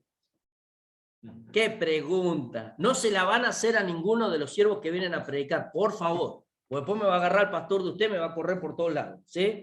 Usted, no, está lleno de amor, diga, está lleno de amor el cielo. Amén. Ahora estamos llenos de amor. Ahí está. Pero mire cómo le decía a los corintios, ¿no? Mire cómo le hacía entender de subirlos a un pedestal a bajarlo con la cuestión del amor.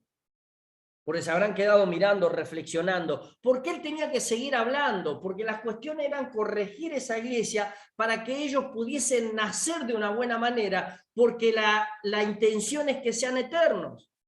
La intención de Dios cuando funda una iglesia es que sea eterna, pero no eterna en las cuatro paredes, eterna en la conformación de una iglesia. Es medio difícil, ¿no? Esto. A ver, Dios conforma una iglesia, Dios conforma una congregación para que sean eternos delante de su presencia.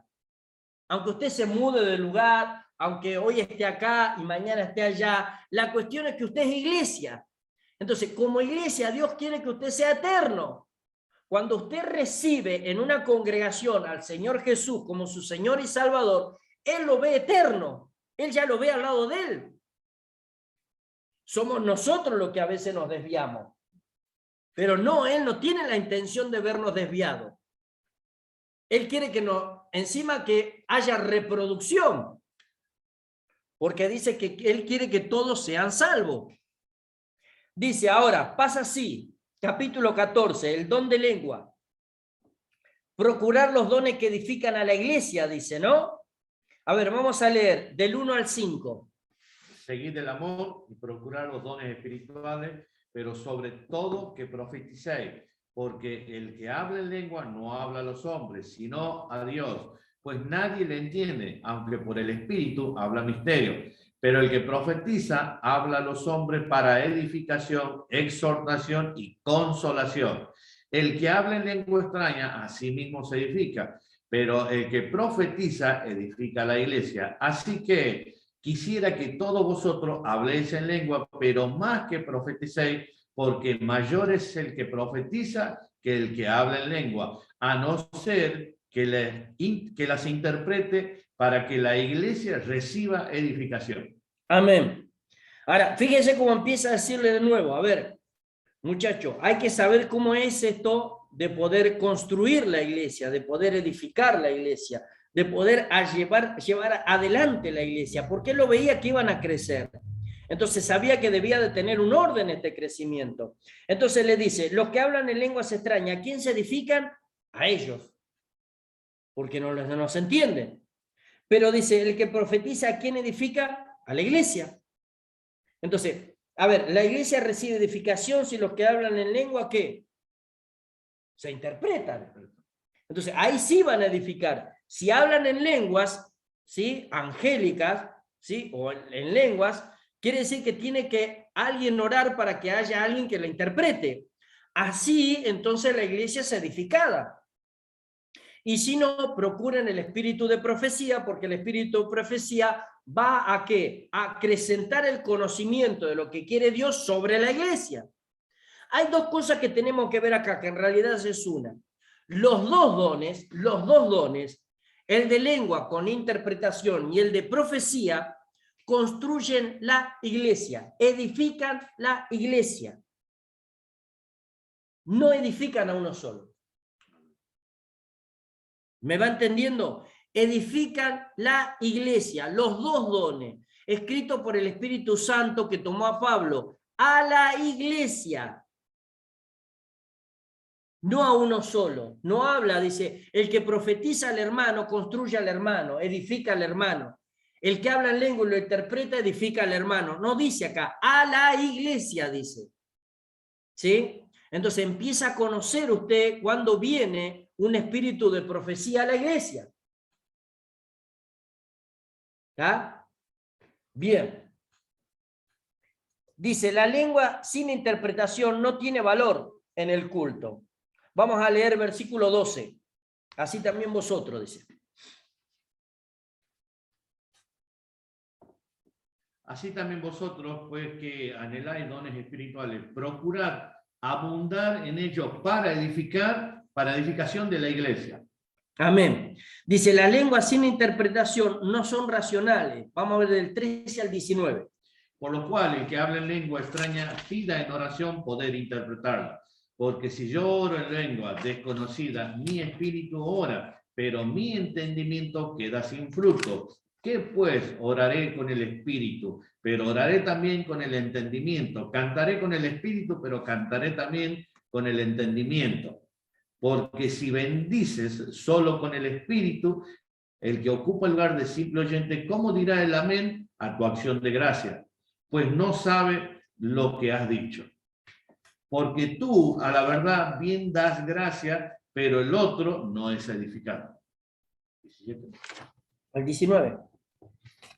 Doy gracias a Dios que hablo en lengua más que todos vosotros, pero en la iglesia prefiero hablar 5 palabras con mi entendimiento para enseñar también a otro que 10.000 palabras en lengua desconocida. Gloria a Dios. ¿Se da cuenta dónde dice Pablo eso? Que él prefiere hablar 5 palabras. No lo dice en otro contexto. Escuché a muchos hermanos que dicen, no, yo no hablo mucho porque Pablo dice que quiere hablar 5 palabras que un montón. Está hablando de las lenguas, ¿sí? Ahora, yo quiero que entiendan algo, mis hermanos queridos. Las lenguas son una señal a quién, y la profecía son una señal a quién. Lea el versículo 22, por favor. Así que las lenguas son por señal no a los creyentes, sino a los incrédulos. Pero la profecía no a los incrédulos, sino a los creyentes. ¿Se dio cuenta? Las lenguas son para los incrédulos cuando entran. Más adelante lo va a aclarar. Pero la profecía son para los creyentes. O sea, hay algo que nosotros debemos saber. Es la manera en la cual Dios construye su iglesia. Y el hablar en lengua es para que los incrédulos sepan que hay algo que no pueden llegar al conocimiento. Ahora más adelante lo va a decir. Metodología de los dones en el culto. El de lengua, vamos a leer versículo 26 al 28. ¿Qué hay, pues, hermanos? Cuando os reunís, cada uno de vosotros tiene salmo, tiene doctrina, tiene lengua, tiene revelación, tiene interpretación. Hágase todo para edificación. Si habla alguno en lengua extraña, sea esto por 2 o a lo más 3 y por turno, y uno interprete. Y si hay intérprete, calle en la iglesia y hable para sí mismo y para Dios. Asimismo, los profetas hablan 2 o 3 y los demás juzguen. Y si algo le fuere revelado a otro que estuviere sentado, calle el primero. Porque podéis profetizar todos uno por uno para que todos aprendan y todos sean exhortados. Y los espíritus de los profetas están sujetos a los profetas, pues Dios no es Dios de confusión, sino de paz, como en todas las iglesias de los santos. Vuestras mujeres callen en la congregación porque no les es permitido hablar, sino que estén sujetas como también la ley lo dice. Y si quieren aprender algo, pregunten en casa a sus maridos, porque es indecoroso que una mujer hable en la congregación. ¿Acaso ha salido de vosotros la palabra de Dios o solo a vosotros ha llegado? Si alguno se cree profeta o espiritual, reconozca que lo que os escribo son mandamientos del Señor. Más él que ignora, ignore. Así que, hermanos, procurad profetizar y no impidáis hablar lengua, pero hágase todo decentemente y con orden. Amén. Fíjese lo que dice entonces, que cuando hablan en lengua tiene que hacerlo en un orden, pero la profecía también. Los profetas también tienen que mantener el orden. Solo 2 o 3 podían hablar en una reunión. Cuando un profeta habla, los otros deben juzgar si es correcta la profecía. Si otro recibe una revelación, el primero tiene que callar. También enseñaba que los espíritus de los profetas están sujetos a los profetas. Ese versículo 32. Podemos mantener un orden en la iglesia. No debemos perder el control. O sea, que ya hablando en lengua o profetizando, Dios siempre es un Dios de orden. ¿Sí? Le estaba enseñando a los corintios. Corintios no pueden estar hablando todo en lengua y no pueden estar profetizando cuando están hablando en lengua. No es correcto. Si hablan en lengua, lo van a tener que hacer en un orden y hay alguien que los tiene que interpretar. Si no, no van a saber qué dicen. Ahora, cuando profeticen, también va a suceder lo mismo. no van a estar profetizando 3 a la vez, va a tener que hacerlo uno y los demás van a ver si esa profecía es concerniente a su palabra. No cualquier profecía, no cualquier cosa es profecía, sino siempre tiene que llevarse adelante conforme a la palabra de Dios, a ver si es correcto lo que está diciendo. Y fíjese que dice, aún los espíritus de los profetas se sujetan al profeta. No va a poder decir uno, no, pero yo no pude sujetarme, pero Dios me dijo que lo largue. No, aún la palabra dice de que se tiene que sujetar hasta esperar el momento.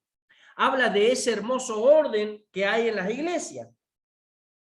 Ahora, después de terminar esto, Pablo va a pasar a instruirlo en lo que le faltaba a Corintio. ¿Se acuerda? Primera y segunda Tesalonicense hacía mucho hincapié en la segunda venida de Cristo, ¿sí? Que se dice en carta escatológica.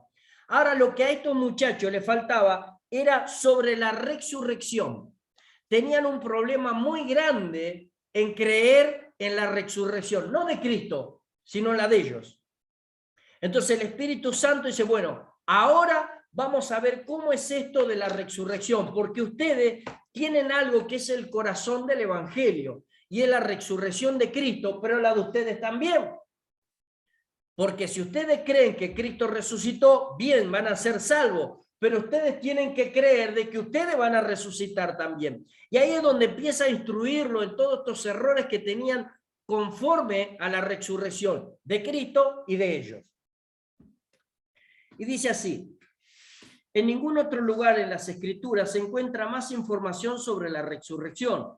La resurrección de Cristo es el corazón de toda nuestra doctrina. Sin creer en la resurrección, la salvación es imposible. Mire lo que dice Romanos 10:9. Romanos capítulo 10, versículo 9.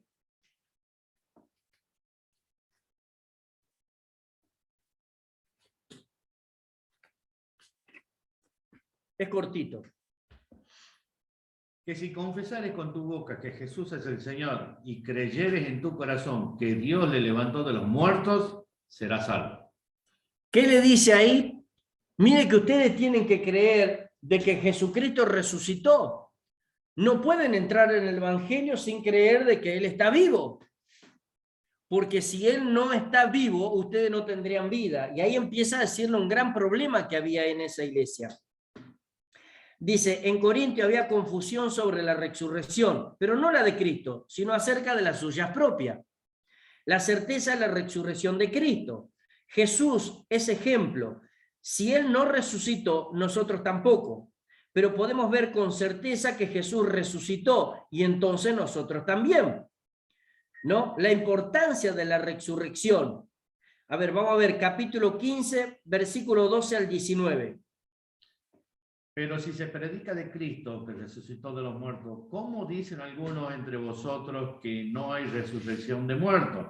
Porque si hay resurrección, si no hay resurrección de muertos, tampoco Cristo resucitó. Y si Cristo no resucitó, vana es entonces nuestra predicación, vana es también vuestra fe. Y somos hallados falsos testigos de Dios, porque hemos testificado de Dios que Él resucitó a Cristo, al cual no resucitó si en verdad los muertos no resucitan.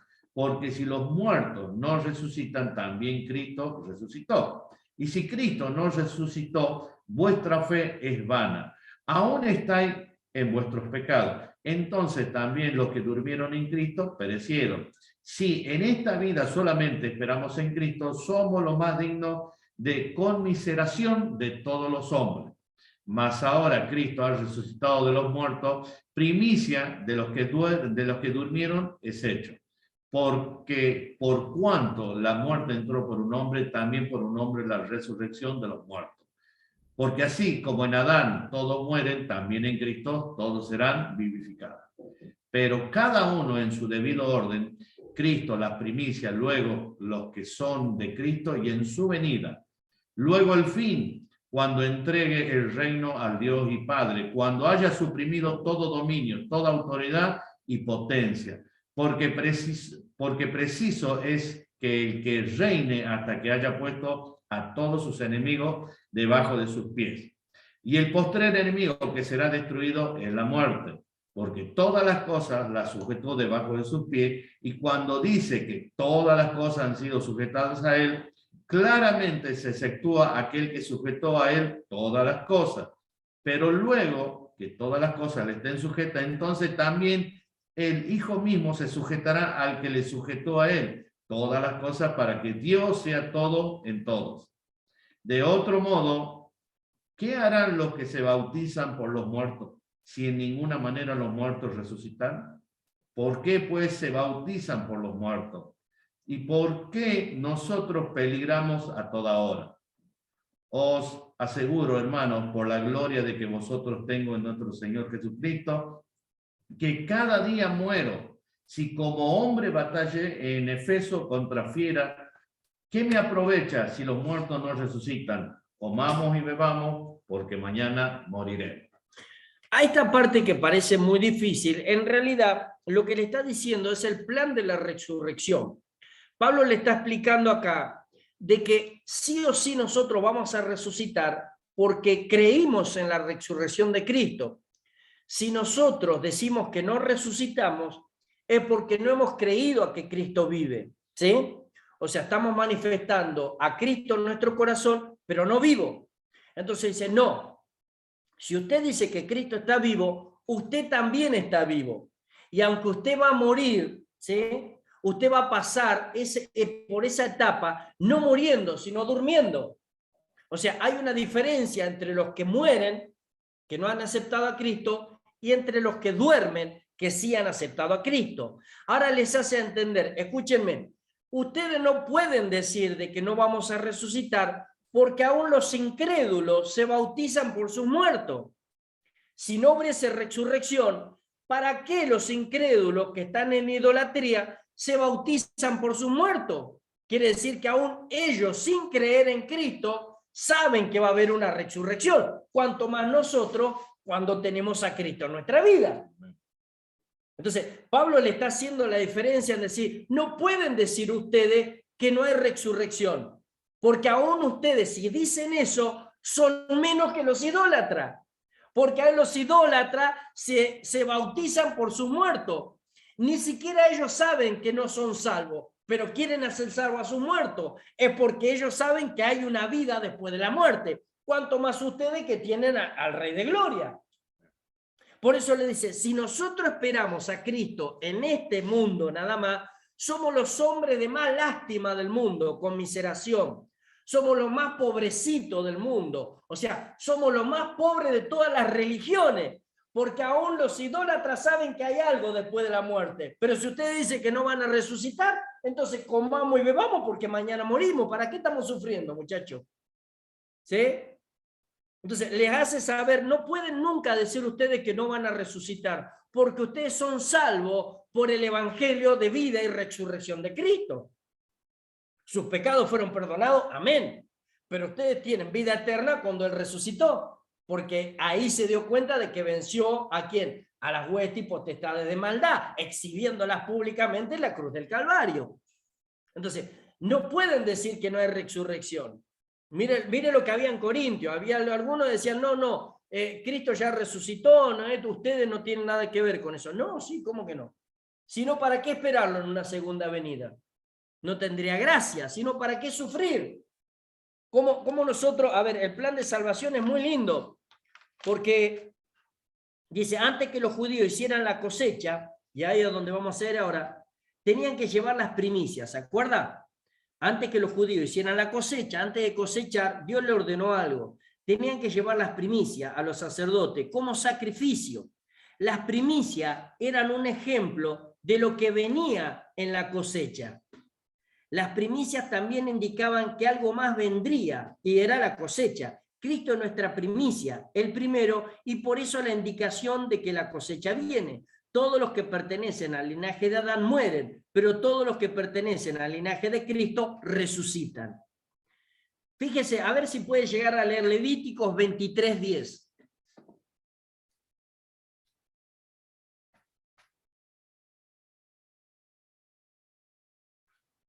Para que entienda por qué Pablo le decía así. habla a los hijos de Israel y dile, cuando hayáis entrado en la tierra que yo os doy y seguéis su miel, traeréis al sacerdote una gavilla por primicia de los primeros frutos de vuestra siega. Amén. ¿Qué significaba eso? Cuando ellos le traían, ¿no? Por eso es Pentecostés, la fiesta de las espigas verdes, cuando le traían la primicia al sacerdote, el sacerdote se la ofrecía a Dios. Cuando el sacerdote le decía, te fue aceptada, la persona que le traía la primicia a Dios sabía que la cosecha iba a ser abundante. ¿Por qué? Porque se la había aceptado Dios. Entonces, si yo le traigo a Dios y es aceptada esa primicia, la cosecha indudablemente va a ser mucha.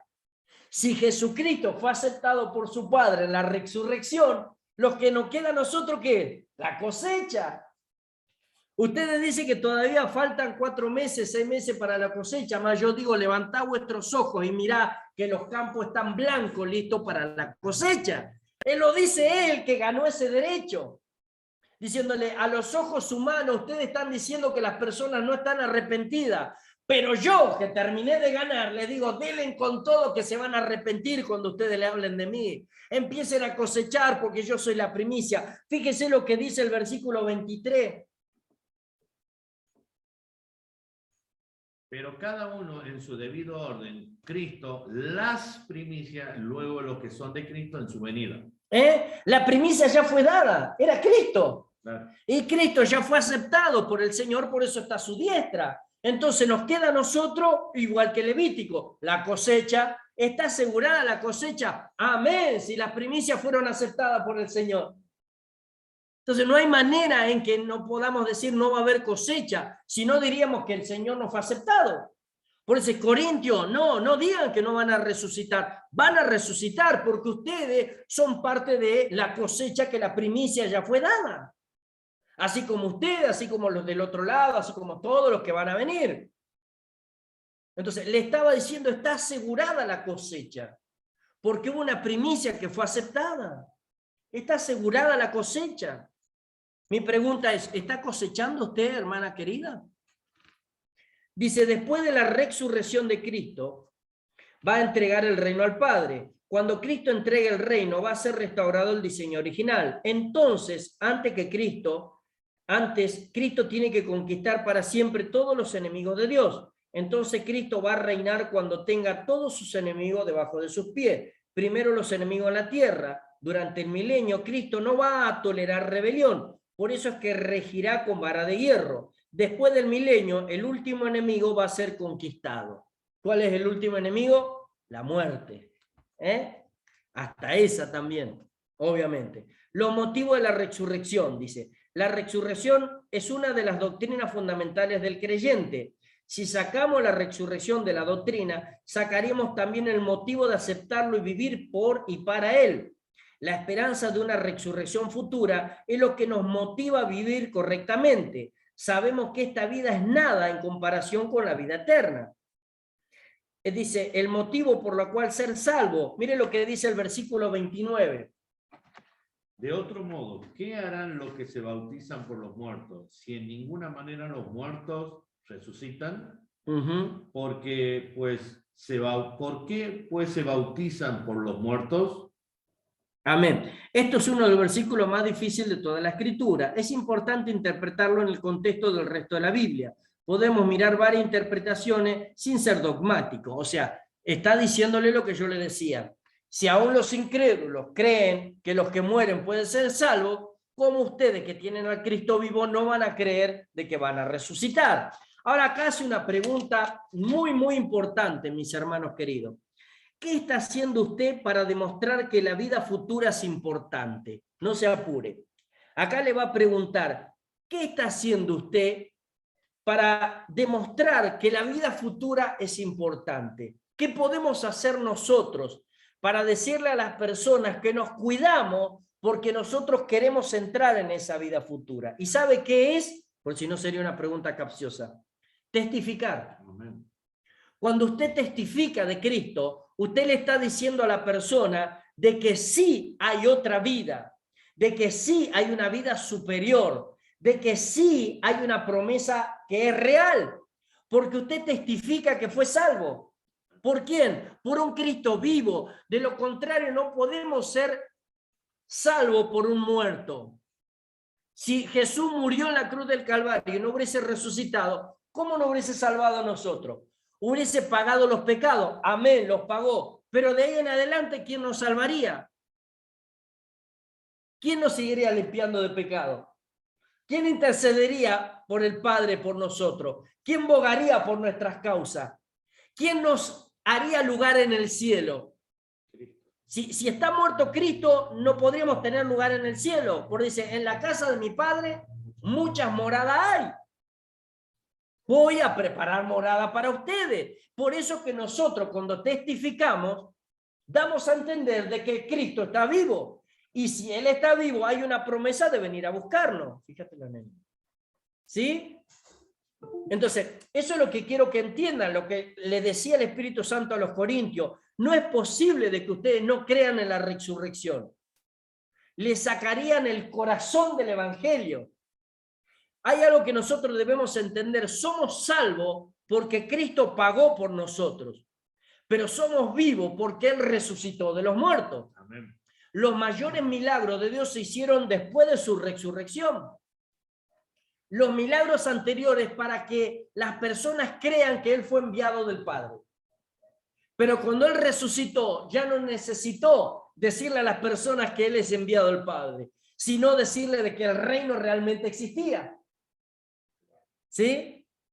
Entonces, lo que nosotros debemos saber es que los milagros que hace Cristo a través de nosotros no es para poder hacer saber a las personas que Cristo es el Hijo de Dios, sino para hacerles saber que Cristo vive, porque se siguen haciendo milagros en el nombre de Cristo. Por eso dicen, en mi nombre echaré fuera demonios, pondrán manos sobre los enfermos y estos sanarán. Ya no le dice, en el nombre de mi Padre van a creer que yo soy el Hijo, sino dice, en mi nombre, porque yo ya lo consumé, yo ya lo hice, consumado es, ya estoy, ya me libré de la muerte, me libré de este cuerpo y ahora acompaño a mis hermanos hasta el fin del mundo. Por eso es que la resurrección nos da permiso y autoridad de ser hijos de Él. Nos da autoridad de ser hermanos de Cristo y nos da autoridad a poder expandir el reino. Si no, no hubiese servido de nada estas palabras de Pablo. Tenemos la autoridad de parte de Dios para extender la iglesia y hacerla eterna. Mire el trabajo que tiene usted y que tengo yo. Somos los edificadores de una iglesia eterna por el Espíritu Santo que está en nosotros. Él no deja de construir, no deja de edificar. Pablo dijo, porque yo soy el perito arquitecto, pero él ya está en el cielo. Pero estamos nosotros, teniendo a ese perito arquitecto que es el Espíritu Santo, que derrama dones como Él quiere, pero que construye su iglesia, que edifica su iglesia a través de los dones. Y esos dones son para que las personas sepan que es una iglesia viva, porque el dueño de la iglesia resucitó. Mire qué hermoso lo que le explicaba, y por eso es muy lindo entender la palabra de Dios. ¿Y por qué le hablaba así con tanto amor? Ahora les hace entender, escúchenme, ustedes van a resucitar, no hay manera en que no. No me pueden decir de que son evangelistas si no resucitan. Ahora, le preguntaban a él y le decía, está bien, Pablo, nosotros creemos de que Dios te dice a vos de que nosotros vamos a resucitar, pero tenemos un problema. Hay algunos que nos dicen y nos hacen una pregunta que nosotros no podemos responder. ¿Cómo es que van a resucitar tus parientes si se los comieron los gusanos? ¿Sí? Eso era lo que le decían. Entonces ellos le tenían que preguntar. Es lo mismo que si yo tuviera, obviamente, empiezo ahora y un pastor me dice, pero vos pasaste de muerte a vida eterna. Pero yo a una edad voy a morirme. Y me dice, no, vos vas a vivir eternamente, porque Dios te va a venir a buscar. Y yo lo primero que le preguntaría es, pero ¿y cómo voy a resucitar yo? ¿Se van a volver a juntar mis huesitos, mis tendones, mi carne? No, dice, en otro cuerpo. Y es una pregunta en la cual hay que saber explicarle, decir, ¿cómo en otro cuerpo? Dice, había muchas preguntas sobre la resurrección y cómo iría a funcionar. Los falsos maestros ya estaban enseñando que la resurrección era imposible y hacían preguntas para causar dudas. Entonces Pablo respondió a las preguntas sobre la resurrección. Una falsa interpretación daba la idea de que nuestros cuerpos resucitados serían iguales a nuestros cuerpos terrenales. La filosofía griega enseñaba que el cuerpo era malo, entonces la resurrección era indeseable. Acuérdense que estaban en Grecia. Ellos desde chicos le habían dicho que el cuerpo es malo, entonces cuando se muere son libres. Y dicen, bueno, nos morimos, somos libres. No, no nos morimos. ¿Cómo no nos morimos? Entonces no somos libres nunca. No, sos libres cuando vos dejás el pecado. Sos libres cuando aceptás a Cristo y pasás de muerte a vida. Ya no tenés nada que ver con el medio donde vos vivías antes.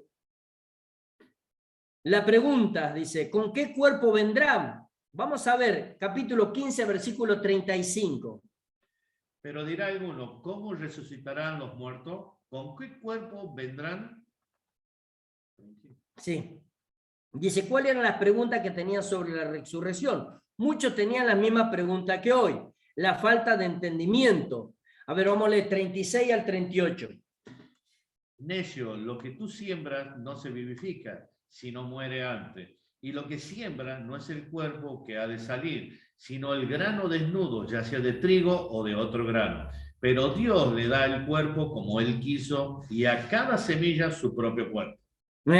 La falta de entendimiento. Pablo usa una ilustración de una semilla. Cuando se planta una semilla, la semilla tiene que morir como tal para luego convertirse en una planta. Si plantamos una semilla de trigo, no dice, vamos a cosechar trigo, no maíz. Nuestros cuerpos son iguales a esta semilla. Nuestros cuerpos eternales van a ser distintos, pero también tendrán una continuidad. La forma de nuestros cuerpos resucitados, dice. Aunque nuestros cuerpos resucitados van a ser distintos a nuestros cuerpos terrenales, no significa que vamos a perder nuestra individualidad. Como los cuerpos celestiales, sol, estrella y etcétera, son diferentes que la Tierra, son individualmente también. No hay dos estrellas iguales, ni tampoco hay dos tierras iguales. ¿Cómo serán distintos nuestros cuerpos celestiales? A ver, les hace entender de que nosotros vamos a resucitar, pero no un cuerpo en el cual pueda entrar en el lugar especial donde vamos. Nosotros vamos a ir con Dios y sabemos que Dios es santo, santo, santo. Entonces, nada que tenga corrupción puede entrar ahí. Entonces, Jesús no pagó para nosotros para que nos dijese no tenés permiso de entrar. Entonces, nuestros cuerpos van a ser cuerpos celestiales, o sea, cuerpo distinto en la forma. ¿Y cuál es la forma? Dice que esto corruptible se va a vestir de incorruptibilidad. O sea, el cuerpo de la resurrección va a ser incorruptible. Esa va a ser la diferencia que hay. Ahora, Jesús, después de que resucitó y fue glorificado, vino, entró, aunque la puerta estaba cerrada, y habló con ellos. De hecho, le permitió a uno que pusiese sus manos en sus heridas. Entonces, ¿era distinto? No, era Jesús. Ahora, ¿era distinto en su cuerpo? Sí, porque era glorificado, no tenía nada que ver con el pecado ni con la tierra. Así vamos a hacer nosotros. Por eso el Señor se manifestó así. De la misma manera, oh varones Galileos, dijo, de la misma manera que lo ven que sube, así lo van a ver bajar. No era por el modo, sino quién. No es que va a subir Jesús como subió y va a venir hecho, no, el mismo Jesús que nos va a venir a buscar, el león de la tribu de Judá, pero el mismo Jesús que se fue va a venir a buscarnos. Y así nosotros cuando vamos a resucitar vamos a ser individuales, pero con un cuerpo que no tiene nada que ver con lo corruptible, a eso habla. ¿Sí? Qué bueno que pudiesen entender estas personas esto. Dice así, 15:58, por favor. Así que, hermanos míos, amados, estad firmes y constantes, creciendo en la obra del Señor siempre, sabiendo que vuestro trabajo en el Señor no es en vano. El cristiano sabe que su trabajo no es en vano porque ya tenemos la victoria sobre la muerte, ya tenemos la vida eterna. Entonces lo que hacemos es vida, no es en vano, porque vamos a recibir nuestra recompensa. Bien, ahí queda una cosita de la ofrenda que ya la vamos a decir. Pero hasta acá, ¿se dio cuenta cómo viene el Espíritu Santo construyendo la iglesia de Corintio? ¿Se dio cuenta cuánto amor? Ahora se pudo dar cuenta de que Corintio, Pablo no los retó, sino que los edificó. ¿Sí? Pablo no estaba discriminando, el Espíritu Santo no discrimina, sino edifica. En ese entonces necesitaban que las mujeres tuviesen un respeto hacia el varón, no porque el varón sea más que la mujer, sino porque necesitaban respetarse simplemente. Por eso es que en ese lugar él puso un orden, y el orden venía dado por Dios, no para discriminar, sino para que sepan cómo viene el orden de Dios.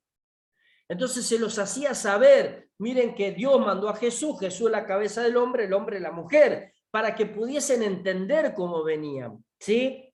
¿Por qué? Porque el no entender eso, el día de hoy también trajo muchos problemas. De hecho, el mundo no entiende esa lógica dada por Dios y por eso se casan hombre con hombre, mujeres con mujeres. No sé si usted se da cuenta cómo aún el mundo lava la cabeza de las personas, que antes era imposible ver una propaganda de detergente que un hombre esté lavando los platos. Sin embargo, ahora hay un hombre pensando, le dice, ¿no sabías cómo era de bueno tu detergente? Eso no lo hace el mundo para ponerlo igual. Eso lo hace el mundo para pervertir. Entonces, el Espíritu Santo estaba diciendo el plan divino, no para discriminar, sino para que sepan cómo lo hizo Dios.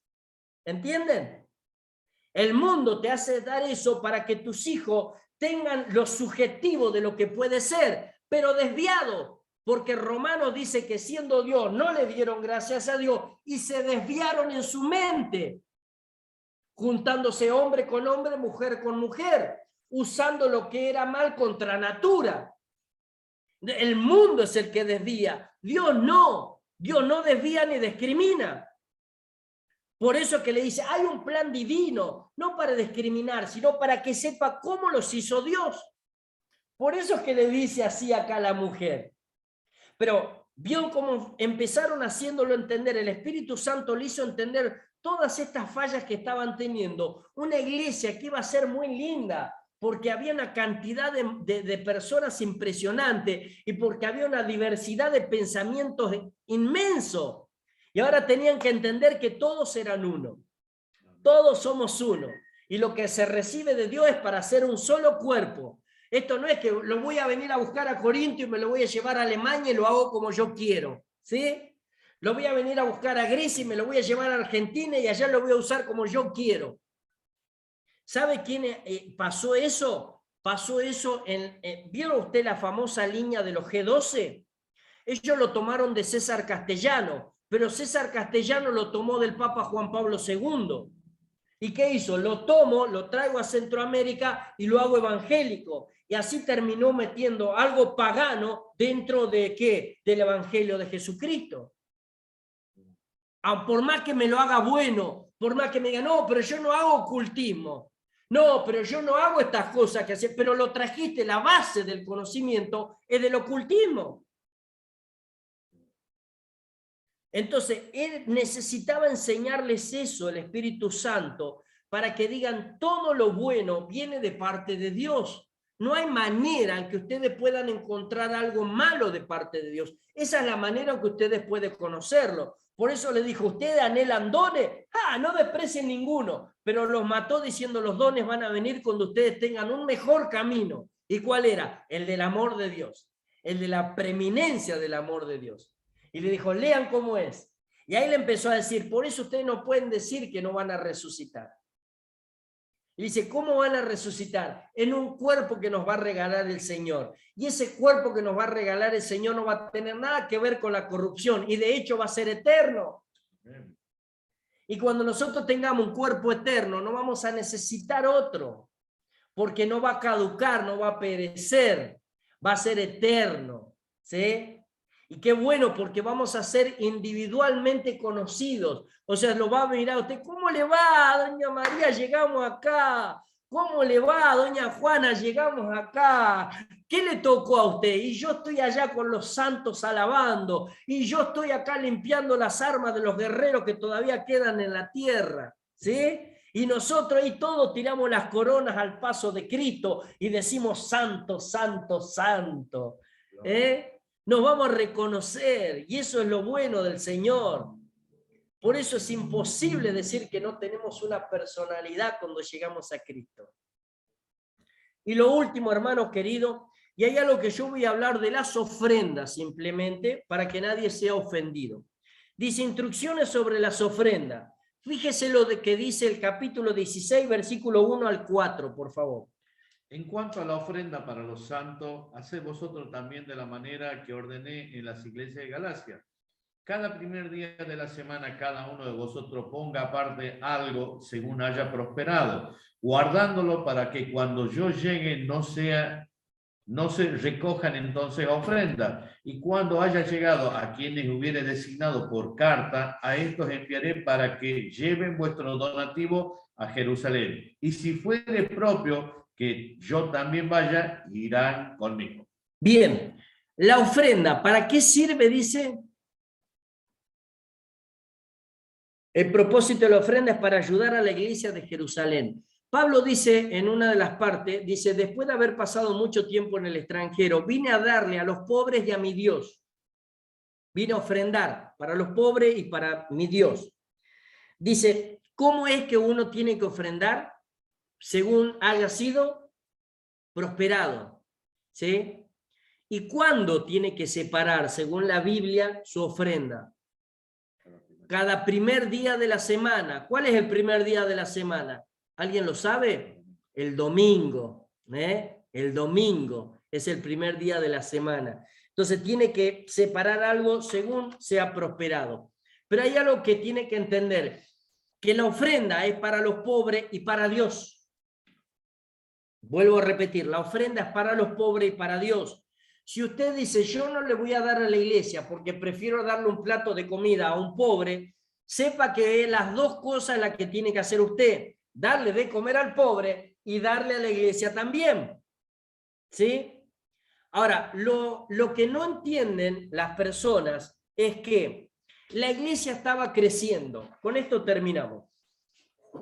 La iglesia estaba creciendo, y escúcheme bien.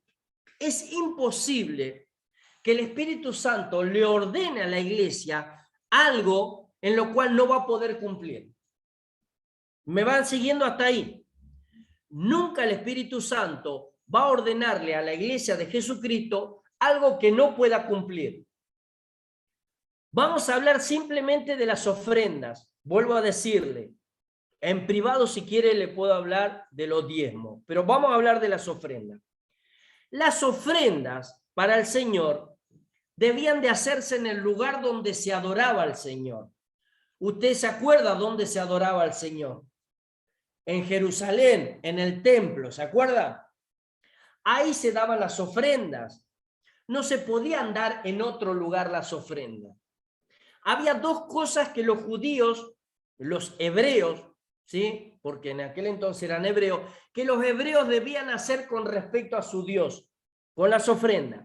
Primero, traer las ofrendas a la casa de Dios, y segundo, traer la bolsa de los pobres al lugar donde estaba Dios. No sé si usted sabía eso. La bolsa de los pobres se tenía que traer, aunque usted esté a 300, 450 kilómetros del lugar de adoración, tenía que traer la bolsa de los pobres y gastarla en el lugar donde estaba Dios. Eso significa gastarla en Jerusalén. ¿Qué debía hacer con la bolsa de los pobres? Tenía que comprarle comida a los pobres, tenía que comer con los pobres, tenía que dar limosna a los pobres. Para eso era la bolsa de los pobres. Por eso es que era muy peligroso el camino que entraba a la puerta de las ovejas, porque ese daba directo a las montañas de Samaria. Como todos conocían la costumbre de los judíos, sabía que cuando venían tenían que traer por lo menos la bolsa de los pobres. Por eso es que había muchos salteadores. Por eso que los judíos no iban por ahí y preferían cruzar el Jordán y ir por Perea, porque había custodias romanos. Porque por este lado te robaban porque sabía que vos traías la bolsa a los pobres y era obligación gastarla en Jerusalén. Ahora, aparte de eso, estaban las ofrendas para el Señor. Las ofrendas para el Señor, ojo, estoy hablando solo de ofrendas, estaban en el templo y estaban en el patio de las mujeres. Y no era una sola cesta, no era una sola urna, eran 13 urnas. y estaban en el lado derecho donde estaban las columnas simples. 13 urnas en el patio de las mujeres. ¿Y por qué era el patio de las mujeres? Por primero estaba el patio de los extranjeros, o la explanada, lo va a encontrar, la explanada de los extranjeros, después estaba la explanada de las mujeres, y después estaba la explanada de los hombres. Como las mujeres no podían pasar allá, quedaban solamente las mujeres de este lado, por eso le pusieron la explanada de las mujeres. En ese lugar del lado derecho, donde las columnas eran simples, había 13 urnas. Y en esas 13 urnas se daban las ofrendas. Y escúchenme, cada urna tenía un propósito. Y las urnas eran así, un cuadrado de bronce, donde la boca era pequeña, pero el lugar donde entraba se anchaba y era ancho. Y era igual a una trompeta. Venía ancho y terminaba finito donde entraba en la urna de bronce. ¿Me va siguiendo? Por eso le llamaban trompeta, por cómo tenía el aspecto donde metías vos las ofrendas. Y venían puestas de menor a mayor. Entonces, en la primera y en la segunda se ponía para el aceite del templo y para los impuestos de este año y del año que venía. En la tercera se ponía para los pobres, para los que no podían comprar 2 palominos para presentar a los niños. En la tercera se ponía para los pobres, para los que no podían comprar 2 palominos para presentar a los niños. Después venían para la leña, para esto, para el otro. De la 10 en adelante, vos ponías de lo que te sobraba. Si vos habías puesto en alguna urna y te sobraba, lo ponías de la urna 10 en adelante. Y la urna 13 era de lo que te sobraba, pero para los huérfanos. Esa urna de vez en cuando se sacaba afuera, se agitaba para que las personas de afuera pudiesen poner para los huérfanos, para las escuelas. Por eso se agitaba. Esa urna es la que dice la palabra de Dios: cuando des limosna, no toquéis trompeta. ¿Qué significaba? Cuando vos ponés de las 10 en adelante, no las pongas de a una para que hagan mucho ruido. No toques trompeta, no pongas así para que llame la atención. Eso les decían: estás tocando trompeta. Quiere decir que pusiste las otras y mirá cuánto te sobró. Por eso cuando Jesús entra en el templo, dice que miraba cómo los ricos ponían de lo que les sobraban. Pero a nadie le llamó la atención las 2 blancas que puso esa anciana. ¿Dónde las puso? En la tercera urna. Ella pagaba para que los que no tenían para presentar a sus hijos tengan para presentar a sus hijos. Y Jesús le llamó la atención porque en esa pusieron sus padres para poder comprar los 2 palominos porque no tenían dinero para presentarlo a él. Por eso es que dice, ella puso todo su sustento, porque nadie iba y ponía en ese lugar, porque nadie le daba importancia a los pobres y a los que iban a presentar a sus hijos. ¿Me van entendiendo? Porque es importante. Como no se podía hacer eso, entonces Pablo le dice ahora a la iglesia de Jesucristo que están haciendo en todo el mundo, les voy a enseñar cómo ofrendar a los pobres y cómo ofrendar a nuestro Dios. El primer día de la semana, separe algo según haya sido prosperado. Fíjese que no le puso monto, no le puso tanto ni cuánto, sino le puso según haya sido prosperado. ¿Cómo se prospera en Dios? ¿Se prospera solo en dinero? No, dependiendo de cómo esté su corazón para el Señor, dependiendo de cómo el Señor le favoreció en esta semana. Por eso no tiene límite. Si usted vive en Pentecostés, usted vive en cosecha permanente, usted vive en el algarabío del Espíritu Santo, su corazón se regocija en llegar a la casa del Señor. Así es como se da la ofrenda, ni 5, ni 10, ni 20, sino con la alegría del corazón de haber llegado a la casa de su Padre.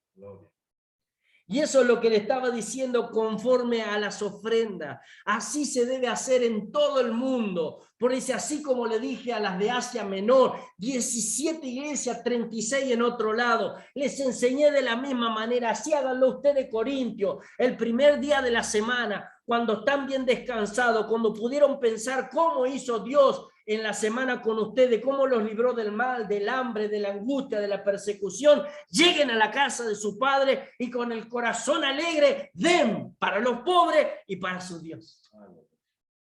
Alabado sea el Señor. Mis hermanos queridos, la respuesta de este capítulo es simplemente lo que hablamos. Le va a ser fácil llenarlo. Preparémonos para la semana que viene. Viene 2 de Corintios, ¿sí? La lección número 11 y 12. Así que a llenar esto, que es muy fácil. Vamos a orar. Padre, en el nombre de Jesucristo te damos gloria, honra y alabanza. Papá, gracias, Espíritu Santo, por habernos enseñado a edificar la iglesia. Gracias, Señor, por enseñarnos a no despreciar ningún don, Señor, que está en nuestros hermanos o en nuestra vida. Gracias, Señor, porque nos da la seguridad de que vamos a estar contigo, porque tú resucitaste, porque son las primicias, porque somos parte de la cosecha que vino después de que tú fuiste aceptado. Gracias, Señor, porque miraremos ahora los campos blancos y seguiremos cosechando para ti. Gracias, Señor, porque siempre estaremos contentos y gozosos por la prosperidad que tú traes a nuestras almas por el Espíritu Santo. Gracias, Dios, te damos. Bendecimos a cada uno de nuestros hermanos, a sus familias representadas y a cada congregación, Señor Padre de la Gloria, la cual nos rodea y son parte de los santos de Dios. Te damos gracias, Señor. Háblale en esta noche a mis hermanos para que mañana juntos podamos festejar en ti, Señor. Te damos gracias, papito lindo, y bendecimos tu palabra en el nombre del Padre, del Hijo y del Espíritu Santo. Amén. Dios me los bendiga a muchos.